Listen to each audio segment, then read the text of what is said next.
morning, good morning. How's everybody doing today? You guys doing okay? Alright, got my new streaming software going. So hopefully it's going to work without a hitch today. And we're going to start by taking a look at the markets, see what they're up to, see what has transpired. There's a few things that we were checking out yesterday with Moderna and Netflix and Tesla. Tesla's one of those ones that we called before the big reversal took place. We had that signal to get out, and so we'll be taking a look at that. So we'll also be taking a look at this S&P and see what's going on with it. Okay? You guys can hear me okay?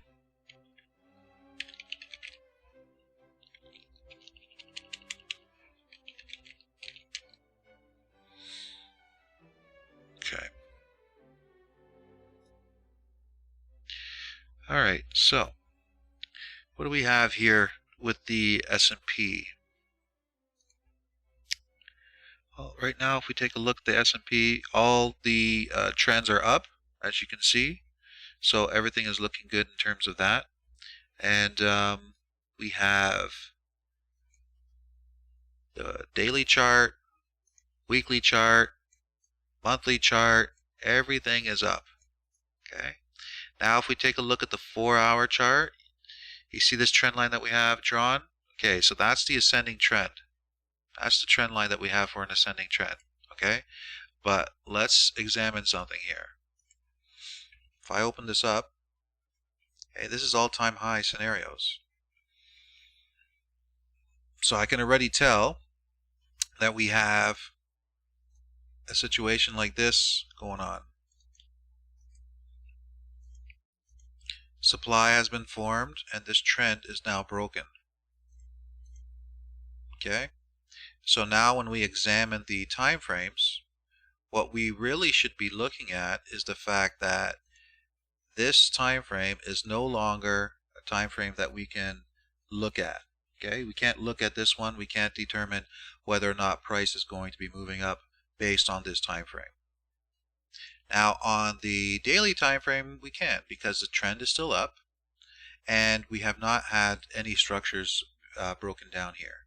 Okay, here we can do analysis on, here we can do analysis on, but taking trading or forecasting signals from the 4-hour chart, not possible at this time. Okay, but the trend is up. But okay, the 4-hour chart, the structures are no longer there. Okay, and you remember what we were looking at with Tesla. Remember the early signal to get out was up here. That was the early signal to get out. And why was that an early signal to get out? Because of the structure here being taken out. Alright, so again, 4-hour chart on Tesla, the structure is broken and therefore we have the drop. So when we talk about the markets being correlated, we definitely see the correlation here, right? You just need to know what to look for, but I'm pointing this out so that you guys can see the correlation here. So that was the early signal to get out. And what a drop it was from the 1200s down to 1,000. That's significant. All right, that's a very significant drop. And knowing what to look for on the chart gave us the early signal at 1144 before dropping to 1,000. So quite significant. So now we take a look at the chart here, and what can we see is that we have this area here that is of interest to me to see if there is going to be buying taking place here again. All right. But going back to this one here, so the structure is broken on the 4-hour chart and it has not yet retraced down to an area of demand. Okay, we have the area of demand here. It has not yet dropped down to there. So what are we going to be watching for? Okay, well, what we watch for is this 4-hour chart they've created institutional supply here. Okay, and the trend is broken. So what we need to see is price removing this area of supply. Why? Because there's a chance that price uses this supply to drop price down to the area of demand on the daily chart. There's a very good chance of that.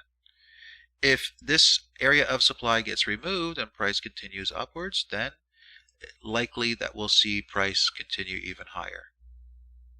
Okay, so that is what I would be watching for on these charts. The Dow's looking really good, very strong. Again, you know, when we're looking at the structures, I can tell you one thing, that we have upward trend here in the monthly, upward trend here on the weekly, upward trend here on the daily, and we also have, let me see, no, we have this situation here.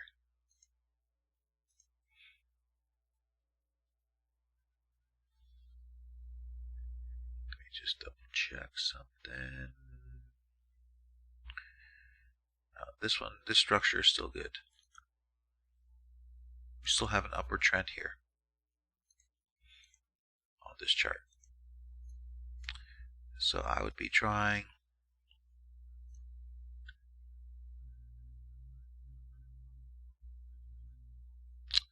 actually, we might not have. Let me see. No, we no longer have.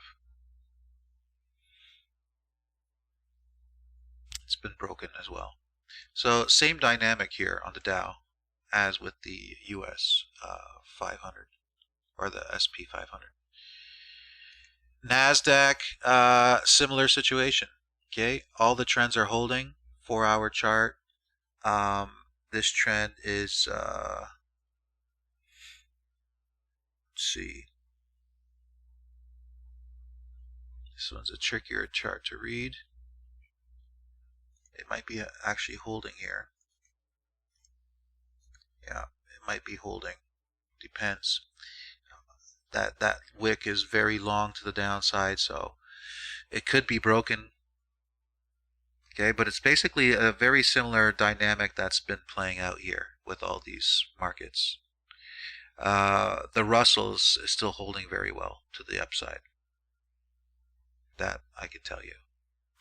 All right, so let's take a look at these stocks here. We were looking at Facebook. Now, Facebook was one that was mentioned by one of our students, and he was looking at what was taking place here on the weekly chart. So Jason's with us now. So Jason, here was the situation. So I was mentioning that we got to be careful looking at 4-hour charts, right? Because that concept that we always talk about of price being heavy or light. We have two areas here on this chart. We have institutional selling that took place at the highs and institutional buying that is located down here. So between these areas, we have to determine where momentum is going to build from. Now, when price initially hits this area down here at the bottom, it's going to have some momentum, okay? But because overall we don't have very strong momentum to the upside, okay? Because this isn't a weekly uptrend with, you know, demand being contacted. There is no trend here on the weekly. It's in a range, okay? It's this chart's in a range. And it's in a range on the weekly time frame.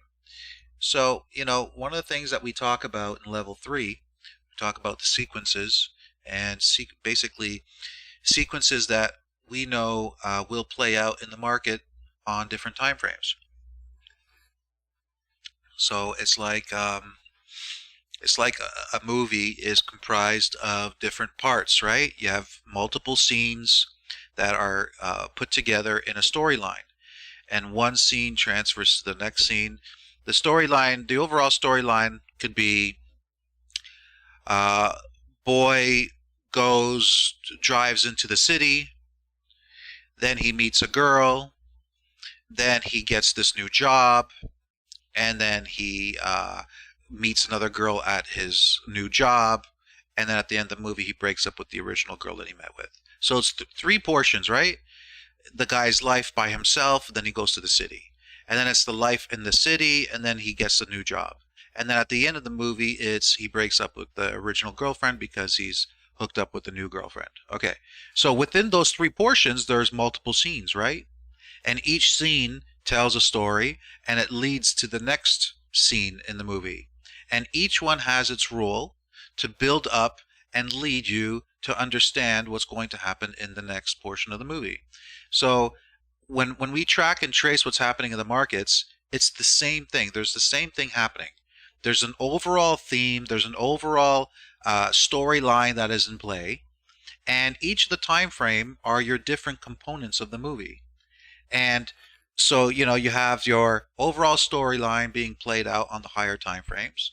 And then as you work down the weekly, the daily, the 4 hour, these are scenes and scenes within scenes that are playing out to tell the whole story. All right.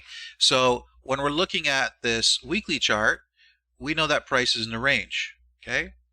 Which tells us over the next multiple weeks, there's going to be a certain portion of mystery to how price is going to play out, right? There's going to be an element of mystery, I should say, in how price is going to play out. Why? Because when we study the markets and we understand and we know when price is in ranging, what we see a lot of times is this type of move, stuff like this. Okay, this is how it moves when price is in a range. So for there to be significant moves to the upside, we need something a little bit more significant than a 4-hour chart, because when we're looking at a weekly chart, each candle represents 1 week. Dropping that down to a 4-hour chart, there's many segments of 4 hours within a week. Okay, and so we don't want to go down that far when looking for momentum on to find momentum on a weekly chart. I'd feel more comfortable going from a weekly down to a daily chart. Okay, well, it's not about me feeling more comfortable. It's when I've examined the charts and looked at what is the best way that we can find momentum on the chart when price is in a range on the weekly chart, it's definitely 100% the daily chart. Okay, is the video lagging there?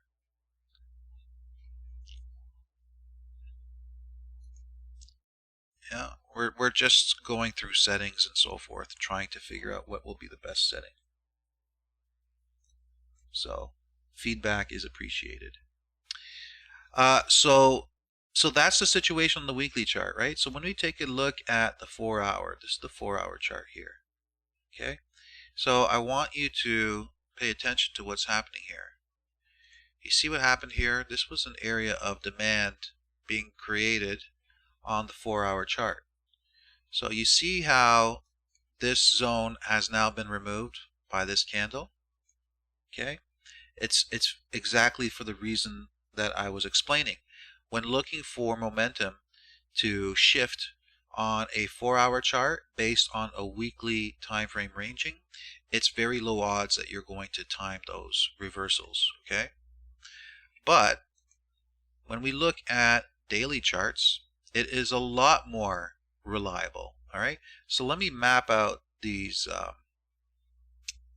zones here, these weekly zones, so that you can see them on the daily time frame. Is the video still lagging?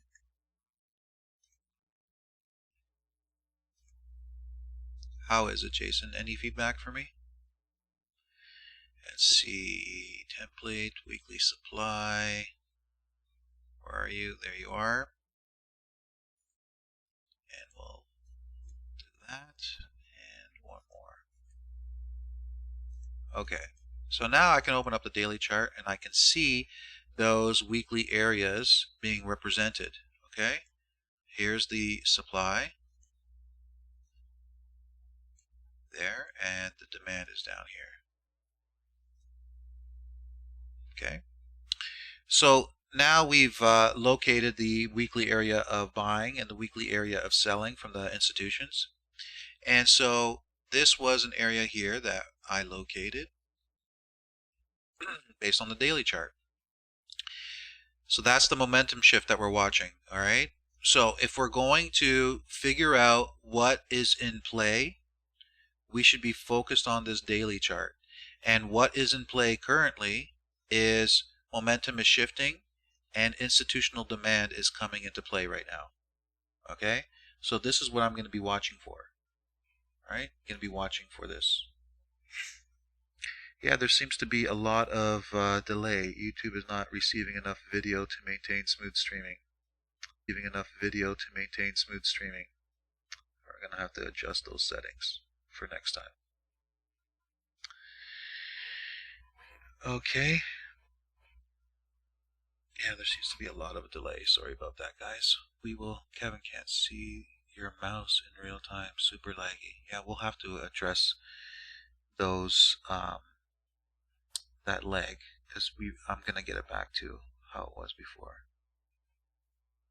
Because I got super fast internet speed. There shouldn't be any issue. Okay. So, is there something I can do now, live time, to change the settings? Let me see. Stream settings.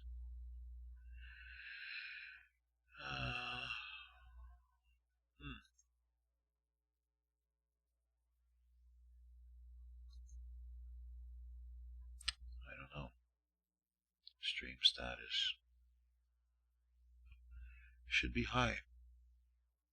Why aren't the default settings always the right ones? Why does it always have to be not good?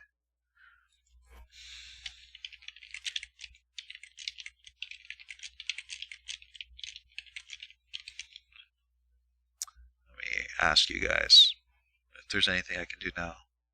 Yeah, it's all around. I'm seeing on my end, it's saying that the quality, the streaming quality, the health is very poor.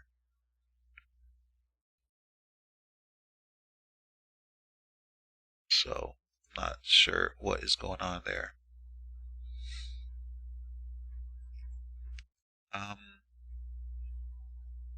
So anyways.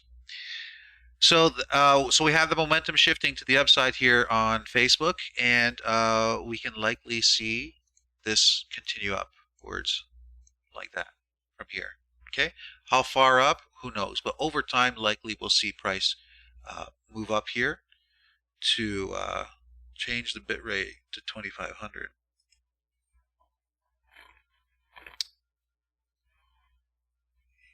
Yeah, where do I do that?